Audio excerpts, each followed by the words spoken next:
The most emotionally manipulative people I've ever met had perfect therapy vocabulary.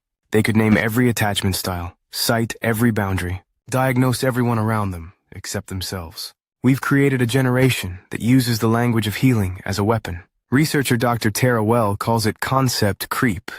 Clinical terms that once described extreme diagnosable behaviors gradually expand, until calling your roommate toxic for not doing the dishes carries the same linguistic weight as describing an abusive partner. Gaslighting, Merriam-Webster's Word of the Year 2022, lookup spiked 1,740%.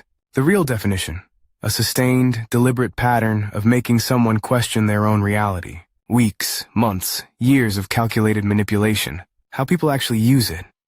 "You're gaslighting me," said because you remembered the argument differently. A single disagreement is not gaslighting. A different memory is not gaslighting. Boundaries. Salvador Minuchin, family therapist, developed the concept in the 1970s. He meant invisible lines between subsystems in a family, collaborative, negotiated, flexible. How it's used now: it's my boundary that you don't talk to your friends about our relationship.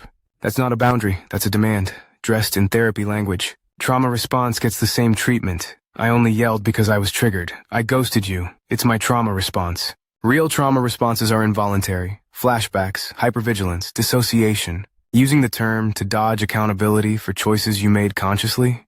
That's not healing. That's hiding. Therapists themselves see it happening. 76% of therapists say clients now arrive with self-diagnoses from social media. They spend entire sessions correcting terminology from TikTok, instead of doing actual therapeutic work. In couples therapy, this has a working name: diagnosis as dominance. It reframes a two-person problem into one simple story. I'm the healthy one. You're the sick one. Mutual accountability, dead on arrival. A 2023 study confirmed it. People who scored higher in psychological entitlement were significantly more likely to weaponize therapy language. Not to understand, to deflect blame, to shut the conversation down entirely. Gen Z, the most therapy-literate generation in history. 42% have attended therapy. They also report the highest rates of loneliness and relationship dissatisfaction of any generation ever measured. More vocabulary, worse connections. Because psychological vocabulary without vulnerability isn't emotional intelligence. It's emotional armor. Real emotional intelligence isn't knowing the words. It's the vulnerability to say 3 words, "I was wrong," without needing a clinical framework to hide behind. Next time you reach for a therapy term in an argument, ask yourself one question: am I trying to understand, or am I trying to win? If you like stories like these, please like and subscribe.